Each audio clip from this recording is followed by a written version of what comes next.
Hyderabad police commissionerate పరిధిలో 2025 సంవత్సరానికి సంబంధించిన వార్షిక నేర నివేదికను సిపి సజ్జనార్ అధికారికంగా విడుదల చేశారు. ఈ సందర్భంగా నగరంలో నేరాల గణాంకాలను వివరిస్తూ గతంతో పోలిస్తే హైదరాబాద్లో క్రైమ్ రేట్ గణనీయంగా తగ్గిందన్నారు. హైదరాబాద్లో క్రైమ్ రేట్ పెరిగిందంటూ వస్తున్న విమర్శలపై ఆయన స్పందిస్తూ కేవలం 1-2 సెన్సేషనల్ కేసులను దృష్టిలో ఉంచుకుని నేరాలు పెరిగాయని భావించడం సరికాదని సూచించారు.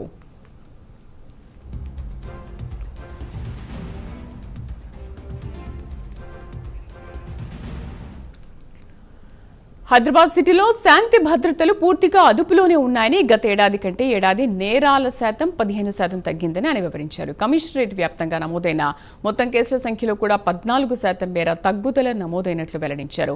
మొత్తం మీద ఏడాది 19,831 కేసులు నమోదు కాగా న్యాయస్థానాల్లో 4,463 మందికి శిక్షలు ఖరారయ్యాయి. మహిళలు, పిల్లల భద్రతకు సంబంధించి మిశ్రమ ఫలితాలు కనిపిస్తున్నాయి. గత ఏడాదితో పోలిస్తే మహిళలపై నేరాల సంఖ్య 6% పెరగ్గా చిన్న పిల్లలపై నేరాలు, పోక్సో కేసులు ఏకంగా 27% పెరగడం ఆందోళన కలిగిస్తోంది.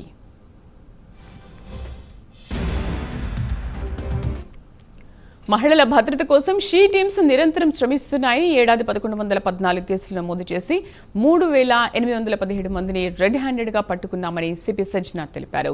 అలాగే భరోసా సెంటర్ ద్వారా 85 అవగాహన సదస్సులు నిర్వహించినట్లు పేర్కొన్నారు. మరోవైపు హత్యలు, అత్యాచారాలు, కిడ్నాపింగ్ వంటి తీవ్రమైన నేరాలు తగ్గుముఖం పట్టాయి. ఏడాది 69 హత్య కేసులు, 405 అత్యాచార కేసులు, 166 కిడ్నాపింగ్ కేసులు నమోదయ్యాయి. అలాగే చీటింగ్ కేసులు 4,536గా నమోదయ్యాయి. ఇక సాంకేతిక నేరాల విషయానికి వస్తే సైబర్ క్రైమ్ కేసులు గత ఏడాదితో పోలిస్తే 8% తగ్గాయి. మొత్తం 2,286 సైబర్ నేరాలు నమోదు కాగా ఇందులో ఇన్వెస్ట్మెంట్ మోసాలు 740, ఓటీపీ మోసాలు 458 ప్రధానంగా ఉన్నాయి. వీటితో పాటు జాబ్ మోసాలు, మ్యాట్రిమోనీ మోసాలు, వాట్సాప్ డీపీ మోసాలు కూడా నమోదయ్యాయి. National cyber crime reporting portal ద్వారా అందిన 26,379 ఫిర్యాదుల మేరకు సుమారు 319 కోట్ల రూపాయల నష్టం జరగగా పోలీసులు అప్రమత్తంగా వ్యవహరించి 54 కోట్ల రూపాయలను హోల్డ్ చేశారు. డ్రగ్స్ నియంత్రణలో పోలీసులు కఠినంగా వ్యవహరిస్తున్నారని, అందుకే కేసుల సంఖ్య కూడా పెరిగిందని సజ్జనార్ వివరించారు. ఈ ఏడాది 368 డ్రగ్స్ కేసులు నమోదు చేసి 2,690 మంది నిందితులను అరెస్ట్ చేశారు. హైదరాబాద్ నగరంలో ట్రాఫిక్, రోడ్డు భద్రతపై పోలీస్ శాఖ ప్రత్యేక దృష్టి కూడా సారించింది. గత ఏడాదితో పోలిస్తే డ్రంక్ అండ్ డ్రైవ్ కేసులు 49,732కు తగ్గిపోగా 52,803 మందికి కౌన్సిలింగ్ ఇచ్చారు. అయితే మైనర్ డ్రైవింగ్ కేసులు భారీగా పెరిగి 7,808గా నమోదయ్యాయి. అలాగే డ్రైవింగ్ చేస్తూ సెల్ ఫోన్ వాడిన వారిపై 126,140 కేసులు నమోదయ్యాయి.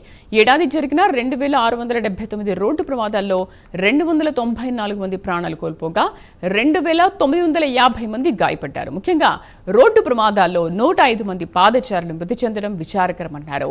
ఇక సామాజిక బాధ్యతల్లో భాగంగా ఆపరేషన్ స్మైల్ కింద 896 మందిని, ఆపరేషన్ ముస్కాన్ పేరుతో 1,247 మంది పిల్లలను పోలీసులు రక్షించి సురక్షిత ప్రాంతాలకు తల్లిదండ్రుల చెంతకు చేర్చామన్నారు సిపి. ముఖ్యంగా ఈ సంవత్సరంలో మీరు మీ యొక్క ఫ్యామిలీస్, ఫ్రెండ్స్ మధ్యలో మీరు చేసుకోవాలి, కానీ 4 గోడల మధ్యలో చేసుకోవద్దని చెప్పి మరి కోరుతున్నాను.